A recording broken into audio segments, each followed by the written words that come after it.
Hey, it is your buddy, Peace and Harmony, with you here today. Much love going out to all the beautiful, empowered harmonizers. We are zooming in and focusing in. Well, we're going to do a deep dive on a great viewer question, and that is to talk again about covert narcissist rejection. And before we get started, I just want to give a huge shout out to those of you who have recently donated and supported to the channel. TW, thank you so much. A shout out to you. I appreciate your support and your interactions here at the channel. I'm so glad you found us. And yes, if you do want to give a, back to the channel, if you find the content valuable, we've helped you in some way, you can definitely donate at the PayPal Donate Now button here on the homepage or on the video kind of show notes. I don't do a lot of writing there. I really prefer to do the tools here and really sort of approach some subjects. The subject we would like to approach today is covert narcissist rejection. A covert narcissist on the exterior, they can be very unassuming. They can sort of blend in. They can be your strong silent type, sort of aloof providers, the sort of mate, partner, colleague, which it would really be the last to assume that they would do anything such as harbor an aggression against you or another thing or opinion, and sort of keep sort of in their own little ivory tower, in their own little secretive cave where they sort of have their own little code of honor, and they sort of try to sneak through, sort of coiled up in narcissism, their preoccupation with self. The covert narcissist, the problem is that it's very difficult to detect, and when they reject you, in other words, when they're not supportive, when they don't give eye contact, oxytocin, the neurochemical, the bonding, sort of that feeling, bonding that you get when you share eye contact. It's not about sharing an emoji or getting popped in the face, getting popped in the gut, or having some sort of I need to change you in some way or something, or they sort of share love in other ways.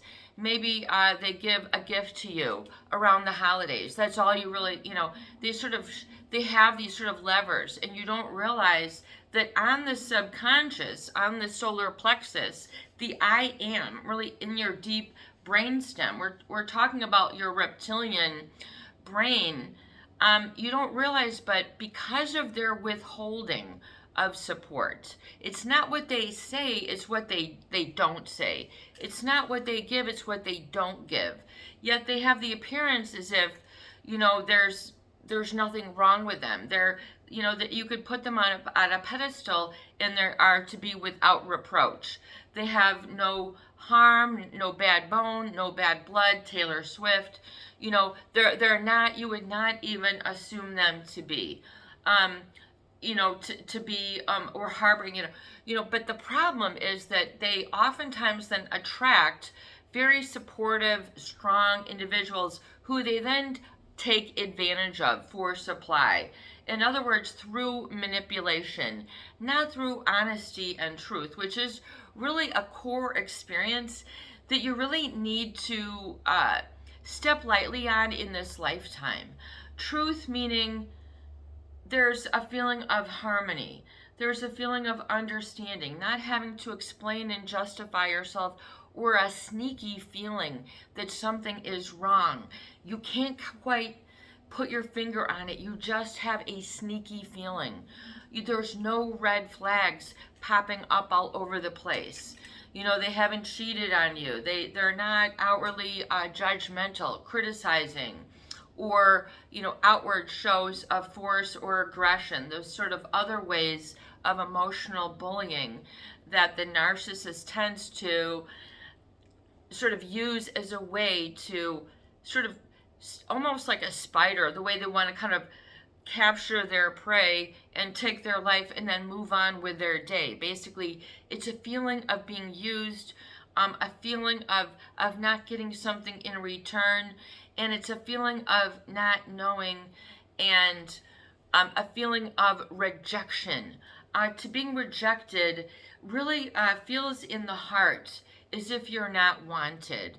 Your presence, meaning just your very being. Gandhi, be the change. He didn't say do the change, love the change, discuss the change, be the change.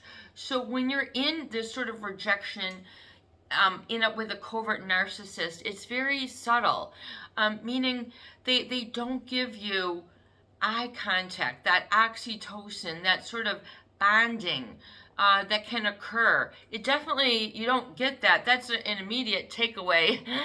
That trust, eye contact. When you have eye contact with someone, there's usually a feeling of warmth, connection. You don't have to hide behind a phone, a text, an emoji, your secretary doing something. You feel accepted. So there's this, you don't, approach every experience, oh, am I going to be accepted? But you just have this sneaky feeling that there's some harboring of tension, this harboring that's trying to insinuate, or worse, the more manipulation is sort of supplant, as we were seeing in our previous videos, or have you internalize. Their goal is to sort of have you to internalize some sort of negative, guilt, low energy emotion, which calibrates, like Dr. Hawkins, in his book Power versus Force, he talks about the supreme strength within the body when it resonates with something good. Your body is like strong. You're like on top of a mountain. You're like, your body, all your cells are like expanding. A gorgeous dancer, Martha Graham, who started modern dance. I studied that in college as well, part of our curriculum. But, psychology, I guess there are so many strange courses you have to take, and only now am I sort of unpacking and understanding the why of the degree and how this helps to recovery and healing. Because if you're in the energetic presence, and this is sort of the quantum heal, this is your body talking, okay? I can hear your body talk or whatever. Okay, I'm talking about not when you're standing in line at the grocery store and you hear this song. I'm talking about the dance of your life, the song of your heart, sort of like the breath of your respiration, which incorporates your passion. When you're accepted, your body feels at peace, at harmony. Your cells can all be. They don't have to feel that they're trying to twist, collapse on themselves, and be in a position of force or unknowing. The body, if you don't have that acceptance from birth, it better start there. If you've got problems that started at birth, you're definitely going to feel them later in life, especially if there's a covert narcissist in the family, in the bloodline, in the immediate family, nuclear family, atomic family, your family's family. You're going to feel just sort of this emotional seesaw that basically weighs heavy down, where you're having this is, the negative emotions I feel, and you can read Dr. David Hawkins. He has basically a very illuminating writer.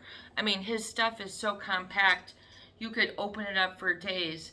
And the healing is meant to protect you, just as the goal of this channel. But a covert narcissist rejection, it's the withholding of attention. It's the withholding of eye contact. So let's just keep it right there. Eye contact with another human being. Is it going out of style? Do we do this anymore?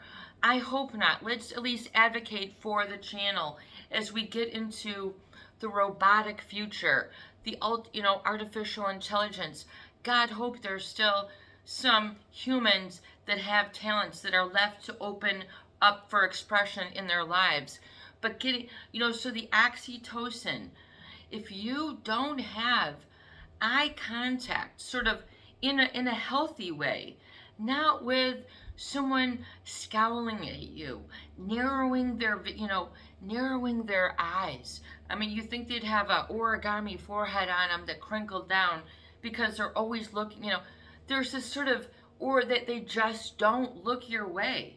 They just constantly ignore you as if you're some crumb of a being, relegated to some sort of, just garbage. But it breeds, or it spells emotional disaster, emotional coming undone, not knowing how to control the undoneness, and then, so it usually then, the oxytocin, so for example, the expression that's given in psychology, of course, is that neurochemical, oxytocin between a mother and their child at birth. So, when the child is like opening their eyes for this first time in its bonding, the mother is like, oh, going, oh, you're so cute. And, the eye contact, I mean, their eyes are, and they're just right there, and the baby's eyes are open.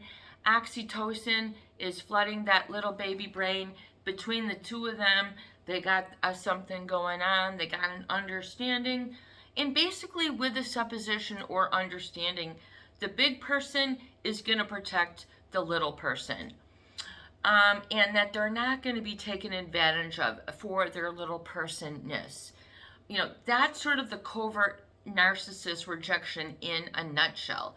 It's sort of like that very fundamental, where things really start out, there's a rocky beginning if you don't have or understand the role and formation of the role of oxytocin and connection, trust, and being, and having the ability, like Gandhi said, to be the change, to have a full life that's rich with meaning, and for goodness sake, to have a relationship that's based on trust and openness, and not with a backdoor, I'm gonna fool you once, fool you twice, or not sort of man up, woman up, or whatever up that they need to do.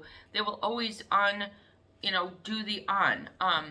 And so the oxytocin, so that's very important that because I feel that really resonates through the entire central and parasympathetic nervous system, where it affects not only your digestion, not only your breathing, not only your heart rate, not only your movement, like where your cells can expand and be strong and have their full space, like so that you can actually take up the space that you are as a soul human being. So the space that you take up is part of that, that soulful energy that you are, that is strong, that's resonating at 100, not by, at 0, like close to death or undoing, and that oxytocin, which is the bond, where you feel strong. You don't have to question yourself. You don't have to ask or question what I'm doing. That self-trust mechanism is what is foiled, and I feel really not even allowed to congeal, allowed to solidify, or really in psychology world, be internalized in sort of the understanding of the existential I am. In other words, let's just get to the, being happy, being able to live, being able to thrive, not just survive. How many are stuck on survival mode? And they wonder if something different, life has something different for them, or holds something different, where you can grow, expand, evolve, whatever. Your cells aren't crunched down and collapsed in rejection. Because your body, and I know we get into a lot of esoteric stuff. If you want to heal, you're gonna have to hear the message. You're gonna have to incorporate some strength and understanding, and realize that healing and going about your life and opening up your dream again, your vision, your prefrontal cortex, so you can inhabit space, so you can inhabit life. Okay, this is, because relationships, if they're stifling, they are smalling.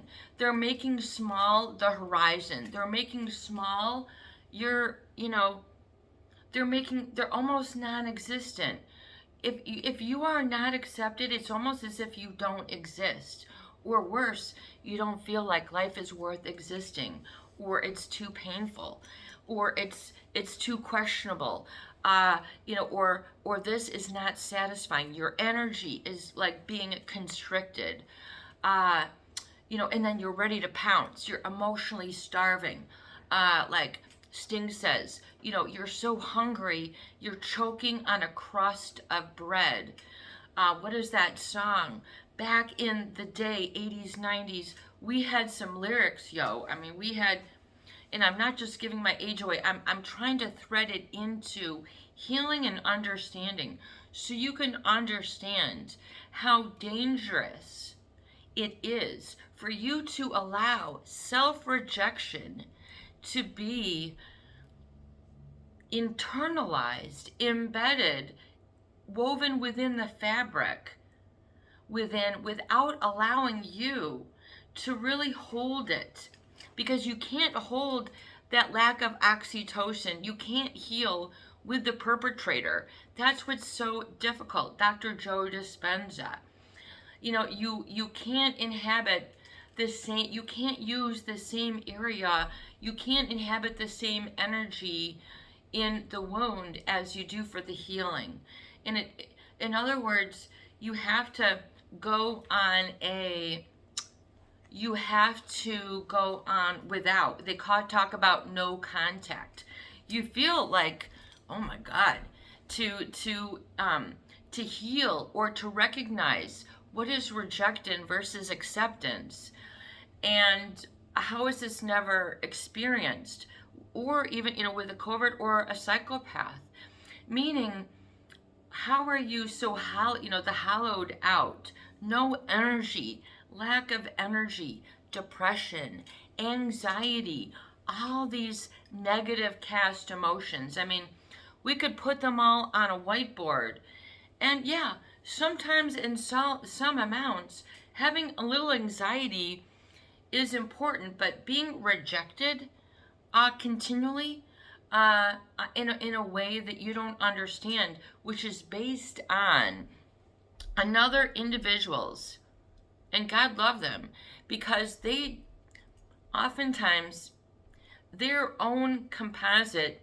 their own personality, their own tapestry, their own energy, way of looking and responding, their own perspective, what you realize is their own. And they can't really be allowed to do or be anything different, because you need to see them with healed eyes in order to see them that this is who they are, and to just be okay. It's as if a dog, almost tried to bite you, and then the dog, the owner almost, has it on a leash. The dog, maybe that's just their nature, A dog is being a dog. Maybe the dog isn't very tame. Maybe the owner hasn't worked with it or trained it. Maybe it's an ongoing project. Maybe this, do you see what I'm saying? You have to give certain narcissists some slack, room, and just basically exit stage left with your whole trillions of selves, in the making, and kind of coming together in all the right way. The feeling of rejection, if you don't receive that oxytocin, that bond, which is based on consistency, man, I'm gonna have to do some stomach curls, Ro. But I've been having a really bad, you all know me, I've had some illness with my nerves themselves, so it's like an ongoing thing. And thank you for showing like your concern, because as you might have known, just sort of off track, I had to have a neck surgery, and man, I even did my posting while I was recovering, and I did a lot of videos. I had this huge like football helmet type thing. But thank you for your caring, because I do have ongoing issues. So those are always, in the recovery. But what I want to have you share with you, for people who have been in a covert narcissist relationship, in other words, you didn't know that all they're doing is taking care of themselves. They're not taking care of you, and they don't have any sort of intention or ability. They don't have the ability to sort of meet you halfway. They don't have the ability to unravel a different story about their life. I mean, or however it is that they have abused through neglect, negligence, not knowing. It basically puts the other individual into a whole feeling of feeling resourceless, not knowing, feeling lost, feeling that something is missing. Oh boy, that's going to be a great, thing. Hey, I feel lost. Want to go on a date? I mean, that's not how you really can come across. You're not going to go to an employer, interview. Hey, guess what? I'm lost and I'm really stuck on some. No, and then people then drag this feeling and try to cover it up with all sorts of other tactics and ways of dealing and coping, because they don't know how. It's just like they're just like swimming. They don't know how to swim, but they eventually will make sure somehow. What I'm trying to have you understand is the feeling that you're feeling of sort of, if you're feeling less than sort of accepted, less than validated, less than sort of embraced where you are, is kind of where the crossroads are. It becomes this always struggle for being. Oh, great. What kind of struggles do you want to enjoy in life? A struggle to find a good coat, or a struggle for being? Nobody opted in to feel this way. But believe it or not, you're a human being who has feelings and emotions, and then this energy, if you understand, it will be a driver. Your emotions are energy in motion. Your passion, your flame, you might really love and care for this person, and you might have this fire. You might have like this indelible spark. You might have something really great about you, but it's never sort of validated into being. So in other words, have you ever seen someone who did a great job, even though someone said, you can't do that, you can't build that on your own, you can't, and they're shaking your head, and then that person is thinking to themselves, they've got an internal dialogue, okay? The healing is going to come from a different area other than which the wounding came from. People always revisit the wounding. You got to do that, but you can't keep, balking your hand on a knife and asking why you're still bleeding. You don't understand the emotional habituation. The body is basically grooving, grinding, soaring, or degressing, regressing, aggression, collapsing. That is your body. If you're not accepted at this level, and I know that this is really deep. Anybody want to go and drive 20 miles for a therapy session, or do you want some tools here? I'm here to give you some tools. Because we have to get some firm understanding. You need to get a little bit of, structural DNA and understanding a little bit about what is going on within, and sort of coming to a consensus and an agreement, and then allow yourself to receive some sort of healing. Just say, it's an allowing. And because rejection never feels good, but it's very hard to get out of or give up that feeling, because it can be the source of a lot of pain. it can also be the source of a lot of action and a lot of reaction.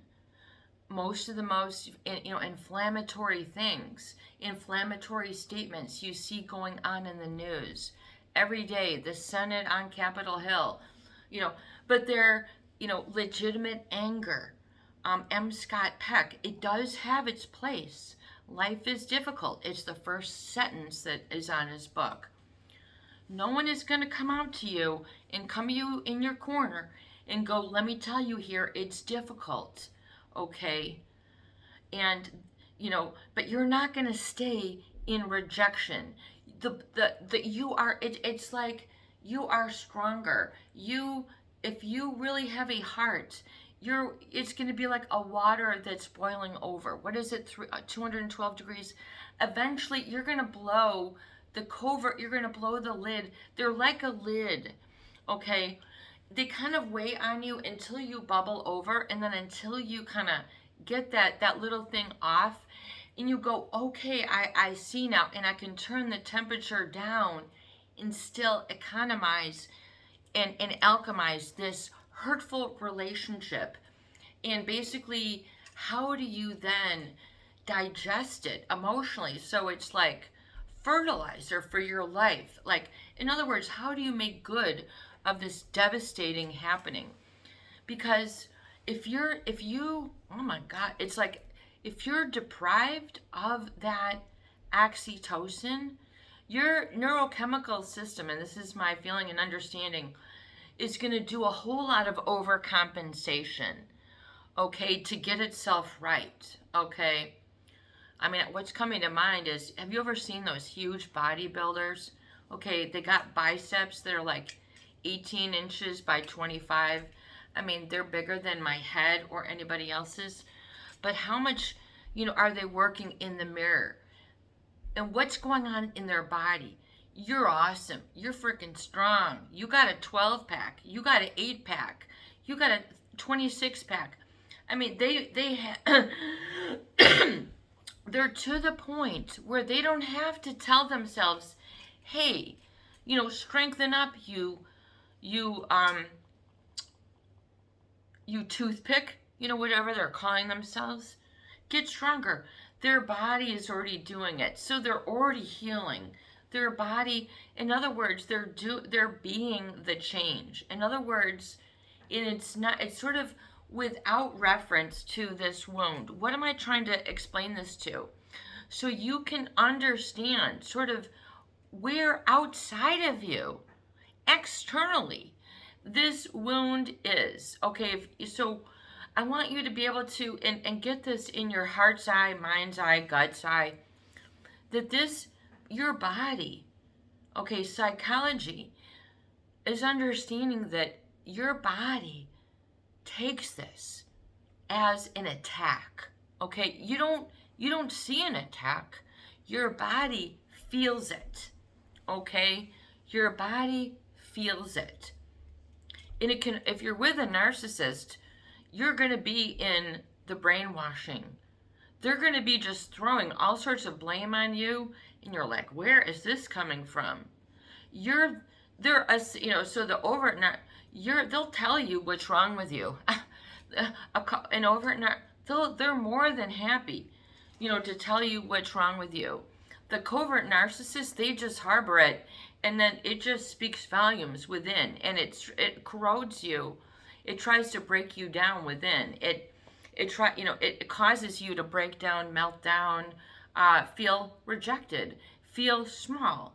Those are your cells, and this is from kind of a synthesis of my study and understanding. My professor always told me I was going to be a creative communicator. I'm like, that sounds like a real solid title, creative communicator. Oh boy, I hope that amounts to something. So I did get like in the honors. That was a good time. I really worked hard for those A's. That's what we're saying. Anyway, what I'm trying to synthesize through my continued research and sort of understanding to unpack covert narcissism is, and sort of synthesize it with these other things, because your body, metabolizes it, meaning kinesthetically, you're doing, how you move, walking on eggshells. Oh, anybody want to walk up to a pile of eggshells and walk on? What does this mean? You're feeling that you have to tiptoe around something, otherwise some sort of attack is going to come. So if you're being attacked, this is out of your conscious control. Peace and harmony, it's not like you can just resolve this like for dinner. I want butterfly shrimp today. This is something that requires looking at, because this is covert narcissism and its impact on those who they've abused or been in an encounter. I just call it sort of proximity around, meaning whatever, it's not, it's sort of that all, it is that influential, meaning the proximity is substantiated enough that someone can be a recipient of this sort of covert, unseen abuse, passive aggression, meaning it's not, it comes up in weird places. So, but this deficit of that covert, of that, it's my feeling that if you're in a deficit of this oxytocin, this feel-good chemical, and then having that as sort of like a pre-baked in your body to growing your other movements, mechanisms, what you do, how well you do, how well you move, how well you absorb a lesson, how well you really tap into your skills, how well do you hone those in, how well do you identify with something positive that can grow and isn't smaller, collapsed, hit behind the knee, in the gut, in the neck, behind the head, stab in the back, whatever you call it, through passive aggressive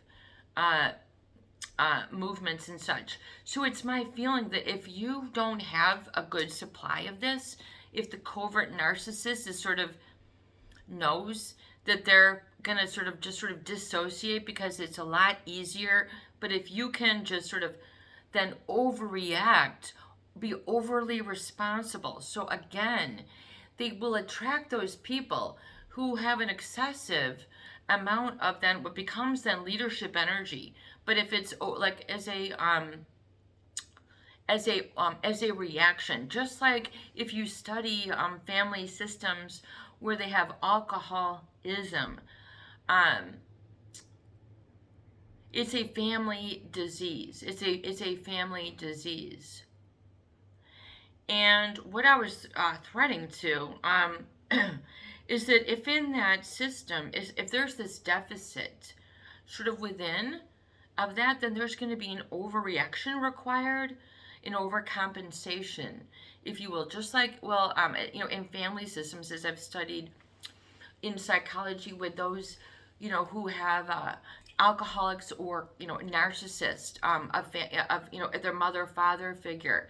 And of course, the narcissist will only accept those who are kind of a spitting image of of their goals or how they see this or want this individual. Either sometimes always they see that individual as an extension of them. They don't have the ability to see sort of and acknowledge and validate sort of the good and bad, or really, the role in relationships is to have discussion and not just yell out and blame and project and hurl insults. The overt narcissist, they will tell you, they'll always tell you what's wrong with you. They'll tell you every day, if you're around them every day, if you put up with that.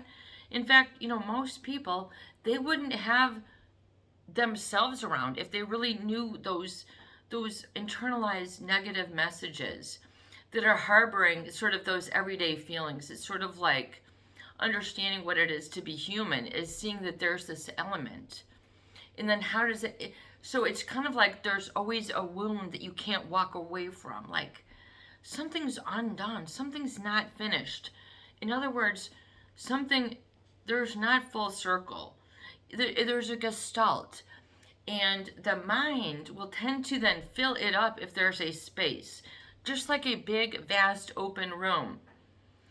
Oh, we got to put, if we want to make this room usable, we got to put in a sofa, so you start sort of filling up this space, negative I ams, if you will, by this rejection. And it's the withholding, the aloofness, the sort of disappearing into the background. But namely the eye contact and lack of physical contact. The solidifying, eye contact with physical motion. Sounds really simple, but with a covert narcissist, they're not going to give you the authentic, the genuine.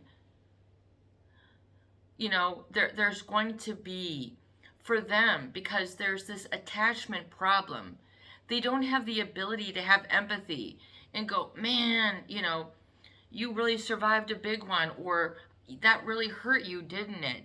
That's a terrible feeling. They can't be with you in their feelings. That really scared you, didn't it? That was really uncomfortable, wasn't it? That was really, not what you wanted, right? That made you miserable, didn't it? So in other words, just being able to validate, you would think it would be the ABCs, 1, 2, 3, it's you and me, girl. Michael Jackson, age 5. His father put him to work at age 5. Oh, brother, there we go.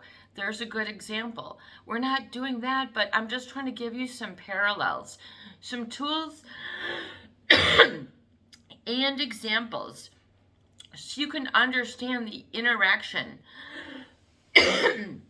Excuse me. And what this sort of covert rejection feels like and does to your body. We're living with it for the long haul. Long haul COVID. There's like long haul covert narcissist rejection problems. One of the main systems that you have as a human being, human sapien, is that of the fight or flight system. So that system sort of energizes you for circumstances, happenstances, to energize you to deal with it, to react, or to move quickly, or to move slowly. So this is like a really important system. Okay, getting back though to a quick example about the covert narcissism, and you're going to follow me here if you're with me on the channel. So, but I didn't want to miss this. I didn't want to miss giving this info to you guys. So, in a family system with an alcoholic. So, if there's someone who's really, they're an alcoholic, they might act angry or sloppy or whatever it is. Sometimes there's someone in the family who will cover up for them, who will basically try to put on a mask, who will try to put on they're an ultra responsible, straight A student. They really feel that they need to shine so that nobody else can see the terrible situation that's going on behind closed doors, because it's terrible. So some people, and then the covert narcissist, I feel there's a parallel. They will attract and require other people to overcompensate, in that energetic fight or flight system that energizes or depresses or collapses or causes post-traumatic syndromes, fear. This is your system that is hardwired, that is built and refined through millions and millions of years. So this you know, you have to realize that then this system and what it does. So it'll give you, you know, it'll bring you to high alert. It'll cause your heart to start racing. It'll get you running faster. It'll get your eyes open, heart, you know, breathing, you know, able oxygenate, you know, shut down blood to your system, have it going to the other exterior parts of your body.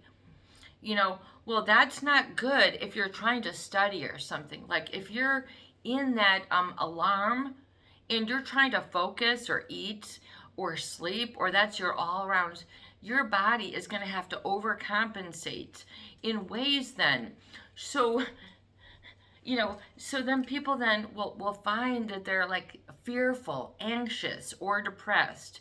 It's because your good protective system is out of balance. The neurochemical system had to like overcompensate, or the, you know, the balance of things just, you know, you have to now look at and realize that it's okay to come back to the being where you are in the large, sort of in the full, in the oxytocin, the internal oxytocin, meaning if you can then understand and develop sort of an internal eye contact within in your heart and go, I see it now.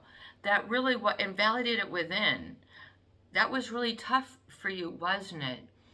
That was really uncomfortable that I said that, and I'm sorry.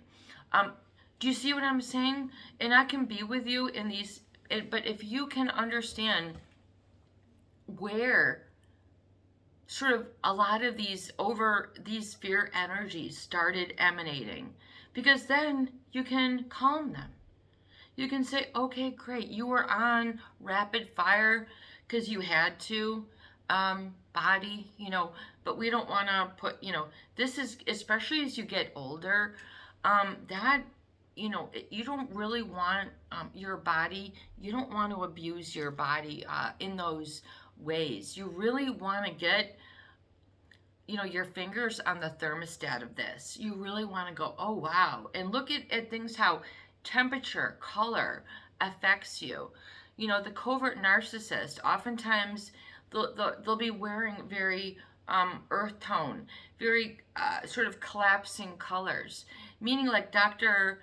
David Hawkins, when he talks about resonating with truth and strength, you know, it's important to be nice to somebody who's hurt. Like if your body will resonate as strength, and he calls this an internal calibration, and he does this through muscle testing.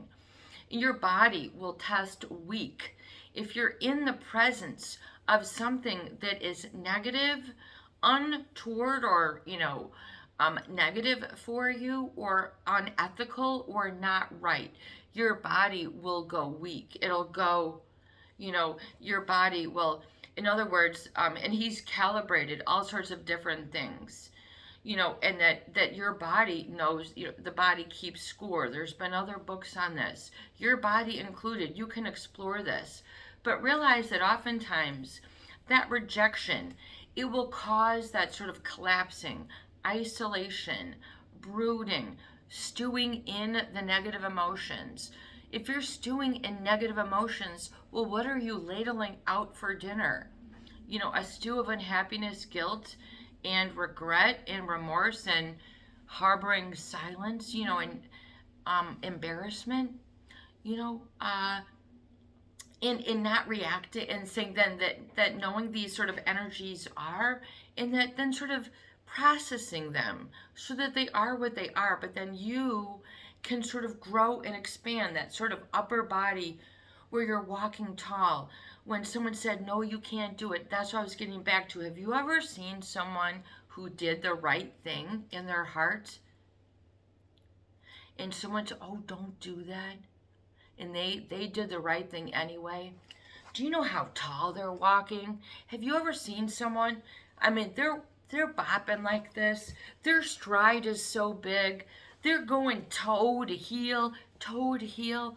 They're what, you know, you'd say that person's flying, that person's cool, whatever.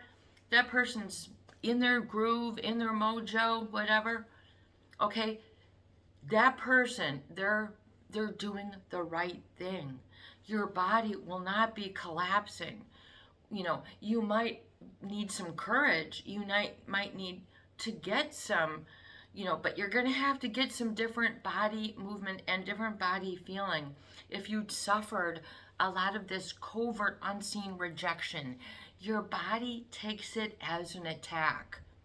Just the same as if a saber-toothed tiger, so that's running at you, you're fearful of your life and you feel you can't control an outcome.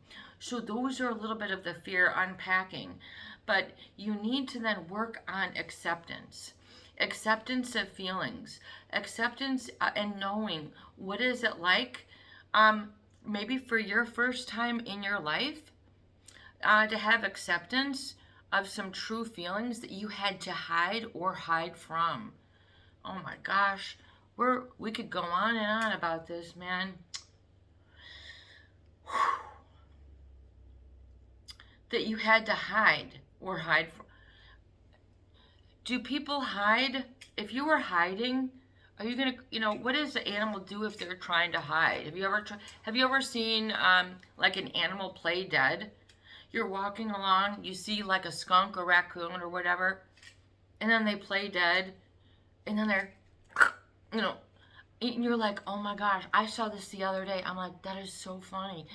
I saw that little skunk. He tried to make his whole body long, and he's just laying there, right there, like, so just trying to blend himself in with the grass. That's sort of like the hiding. Don't see me, don't hurt me. I want to keep going. I'm trying to do whatever. I'm trying to eat some food. But even those acceptance states are deprived. So it's going to create a neurochemical imbalance. So you're going to have to work and to regulate. You're going to have to go, okay, I've processed this. I understand, that it's a terrible feeling, that my body, your body, experienced this rejection as an attack. That's a fallacy. That's what you would call, erroneous feeling now. You're not under attack, but your body, I'm under attack. I mean, your body is going to maybe feel like a war zone. I mean, you can then, if you resonate with that, it's very embarrassing to, if you're always trying to put on a good face, to come out and go, man, internally, I feel like a war zone. That doesn't warm up to people. That's not a real good, conversation opener. So a lot of people become isolated. They don't have relationships. They don't want to lay out the whole deck of cards, because they feel, so that whole story, you need to kind of come to a little bit of internal eye contact within and go, okay, I experienced that as an attack. I mean, and have some mercy on yourself and just go, I'm not going there anymore. The body keeps score. And I accept, where I felt rejected and I had to overcompensate or undercompensate. And then it then played out in said ways. Not a textbook way, not what someone else says, but what you say or know, and you can know by looking in your life, and you might have then this need to become, and express in a specific way that is healthy. And you must know that your next relationship is not going to fall or be those same slopes. You can look at the slopes if you like to admire those fearful feelings, if you want to, drum those up. But you must understand and allow kind of a relaxing of feeling, sort of, and get it toned down and say, okay, I got it. Okay, I'm figuring this out. My body had, it was like a tambourine, this is what, okay. And then you can kind of grow into enlarging of being. And realize, like red grows, it has like a passion. Blue is calming. Realize, where and what do you need in terms of the dialing in or dialing down for acceptance, eye contact within. Okay, you will supercharge your energy if you say, you know what, I accept. I accept you work so hard. I accept you, that was troubling, and then see it. And I know. And then, but you have to kind of process it within, and that way you can kind of digest it, and it'll kind of then go away on its own with some healthy thinking, and know that your style of relating is healthy. It is healed or healing. It's no longer allowing, that dog bark. You can see, the covert narcissist reactions are on a leash. They're not biting at your heels. They're not biting at your elbows. They're not getting you to flinch and flail or feel dumbed down. That's your body trying to dial up or process these feelings. Realize then, okay, that I'm going to just allow, and understand in life, that you're not a perfect match to self-rejection then. And that your future part of your day is not going to require self-rejection. It's going to require self-acceptance, self-respect. If someone violates or, nope. And you just allow them. So in other words, if an alcoholic is, you don't need to overcompensate, overwork. It's time for you to do some receiving and allow the world to give you a sign or show you what might be better or healthier for you once you allow acceptance, self-acceptance. Go like that for a moment. What does that feel like? That is a tool, okay? Self-acceptance. And that is a tool. And then realize that your truth might need some testing or acknowledging your truth is strong. So you can own up and say, that was violating to me and that was terrible, but not in the future, and you can begin to understand. And this is a growing, and you can kind of do this as an experiment with your day moving on.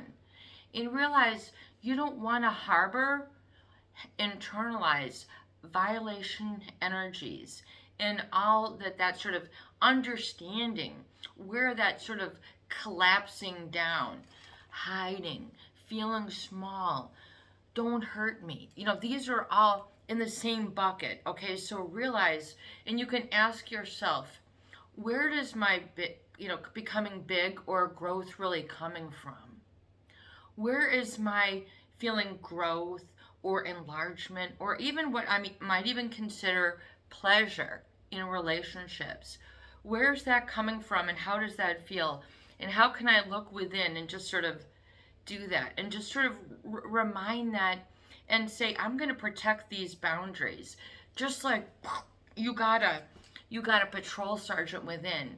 Your task today is to protect your boundaries and your standards. Just stand your ground. Accept that you are stronger. Accept that all you have to do is stand, and all you have to do is do that, and that is your power. That is power enough. And allowing that to be all the way through, your feet running to the ground. Know what that feels like and understand what that deprivation was, and say, okay, I'm raising to the top of my emotional food chain, and I'm now looking forward to the healthy and enlarging and these behaviors that are required. This is what it looks like 1 through 20. I want you to write these dreams down, even if it means going on a recovery date for you in your new someday. What is that sort of looking larger?